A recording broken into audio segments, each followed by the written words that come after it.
Hello বন্ধুরা, তোমরা কেমন আছো? আশা করি ঈশ্বরের কৃপায় তোমরা সবাই ভালো আছো। আমাদের এই দ্রুততম জীবনে, ব্যস্ততার জীবনে আমরা কম বেশি প্রত্যেকেই স্ট্রেসের শিকার। মানে সবসময় একটা স্ট্রেসের মধ্যে রয়েছি আমরা, একটা চাপ, মানসিক চাপ। কিন্তু কেন হয় এই মানসিক চাপ? কারণ আমরা কি হয়েছি, এখন আমাদের চাহিদা হয়ে গেছে the sky is the limit. আমাদের আকাশচুম্বী চাহিদা আমাদেরকে শান্তিতে থাকতে দিচ্ছে না, আমাদের মনকে সবসময় অশান্ত করে রাখছে। এর ওটা আছে, ওর সেটা আছে, আমার কেন নেই? আমার তো সব যোগ্যতা ছিল, তাহলে আমি কেন পাবো না? এই যে প্রশ্নগুলো, এই ব্যাপারগুলো, কিন্তু সবসময় কি যোগ্যতার নিরিখে আমরা সবটুকু পাই? ভেবে দেখো তো, পাই না তো। তাহলে যেটা আমি পেয়েছি আমি সেটা নিয়ে সন্তুষ্ট আমাকে থাকতে হবে, মানে একটা আত্মতুষ্টি আমার থাকতে হবে। ঠিক আজকে আমার ডাল ভাত হয়েছে, কিন্তু আমার আজকে মাংসই চাই, সেটা চিকেন মটন যাই হোক। কিন্তু আমি যদি ডাল ভাতটার সঙ্গে অ্যাডজাস্ট করে নিই, না ঠিক আছে আজকে আমি ডাল ভাত খেয়ে নিই, পরে একদিন চিকেন এনে বা মটন এনে খাওয়া যাবে, তাহলে কিন্তু সেই যে একটা মানসিক কষ্ট, আমি কেন ডাল ভাত খেলাম সেটা নিয়ে একটা মনের অশান্তি, সেটা নিয়ে বাড়িতে একটা সমস্যা তৈরি করা, এবং ছোট ছোট থেকে একটা কথা থেকে দুটো কথা, দুটো কথা থেকে একটা বিরাট অশান্তি সৃষ্টি হওয়া, সেখানে একটা মানসিক চাপ তৈরি করছে। তারপর আমরা কিছু মেনে নিতে পারি না। কোনো একটা ঘটনা হলো, ধরো বাবা বকলেন বা মা বকলেন, বা সংসার লাইফে হাজবেন্ড ওয়াইফের মধ্যে কোনো কথা হলো, বা দুটো বন্ধুর, খুব ক্লোজ বন্ধুর মধ্যে কোনো বাগবিতণ্ডা হলো, সেই প্রত্যেকটা কথাকে আমরা প্রচণ্ডভাবে কাটাছেঁড়া করতে থাকি।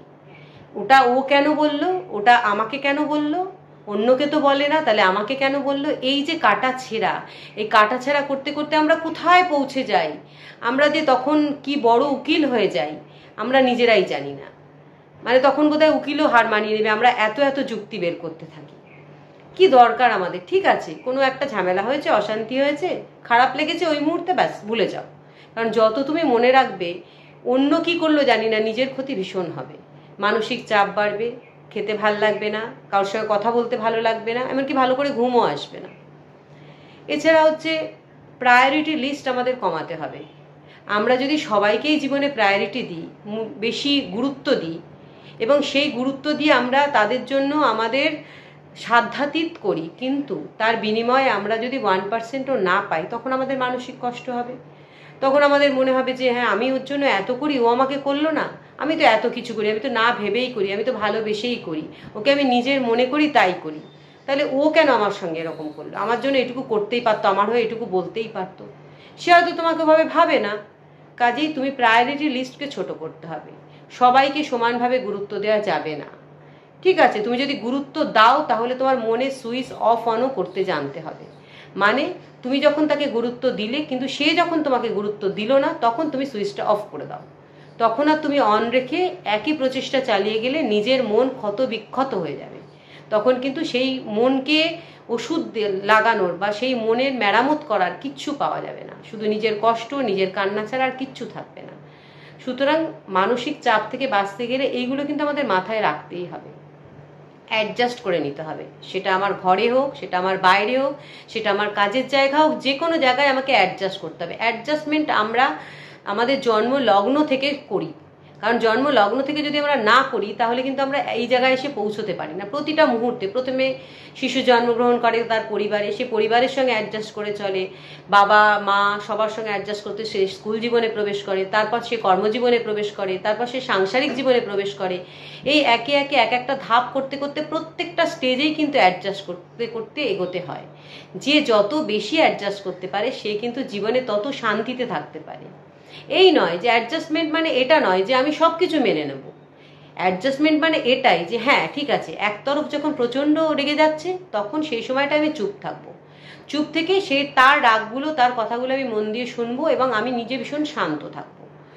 এরপরে যখন অপরপক্ষের রাগটা ঠান্ডা হয়ে যাবে, সেটা বাবা মা, স্বামী, বন্ধু, কর্মস্থান, যে কোনো জায়গায় হোক, সেখানে আমাকে প্রথমে চুপ থেকে ব্যাপারটাকে হজম করতে হবে। সেই হজম করার শক্তিটা আমাদের বাড়াতে হবে উইদাউট অ্যান্টাসিড। কোনো হজমের ওষুধ ছাড়াই কিন্তু আমাদের হজম করার শক্তিটা বাড়াতে হবে। এরপরে ধীরে সুস্থে যখন পরিবেশ শান্ত হয়ে যাবে, ব্যক্তিটি শান্ত হয়ে যাবে, তখন তাকে বোঝাতে হবে যে তুমি যে বা আপনি যে বা তুই যে এরকম করে বললে বা বললি বা বললেন, তাহলে এই ব্যাপারটা তো এরকম ছিল না, তখন কিন্তু সেও বুঝবে, তখন তার মধ্যে একটা গিল্টি ফিলিংস হবে এবং সম্পর্কটা বেঁচে যাবে। তো সুতরাং এবং আমরাও মানসিক শান্তি পাবো। সেই জন্য মনের স্ট্রেস কমাতে গেলে, মনকে আমাদের নিজেদের কন্ট্রোলে রাখতে গেলে প্রায়োরিটি লিস্টকে কমাতে হবে, অ্যাকসেপ্টেন্স বাড়াতে হবে, মানে আমরা মেনে নেব যা হচ্ছে, মানিয়ে নিতে হবে, অ্যাডজাস্টমেন্ট করতে হবে, এবং চাহিদাকে আমাদের সীমার গণ্ডির মধ্যে রাখতে হবে। নিশ্চয়ই আমাদের একটা মনে স্বপ্ন থাকবে, সেই স্বপ্নটা আমরা পূরণের লক্ষ্যে এগোবো, কিন্তু এতটাও মানে আমাদের সীমানা ছাড়িয়ে যাব না যেখানে আমরা শান্তিতে ঘুমোতে পারছি না, বসতে পারছি না, সবসময় টেনশন, এটা কেন হচ্ছে না, ওটা কেন হচ্ছে না, সেটা কেন হচ্ছে না। এই যে এতগুলো হচ্ছে না, না না না না, এত নেগেটিভিটি কিন্তু আমরা রাখবো না আমাদের মনে। তাহলে কিন্তু আমরা ভালোভাবে সুস্থভাবে বাঁচতে পারবো, এগোতে পারবো, সবাইকে ভালো রাখতে পারবো। আর আমরা যদি ভালো থাকি তাহলে কিন্তু আমাদের পরিবেশ ভালো থাকবে, আমাদের সমাজ ভালো থাকবে, দেশ ভালো থাকবে, পৃথিবী ভালো থাকবে। থ্যাংক ইউ বন্ধুরা, তোমরা আমাকে ভালোবাসা দিও, আমার সঙ্গে থেকো। Thank you.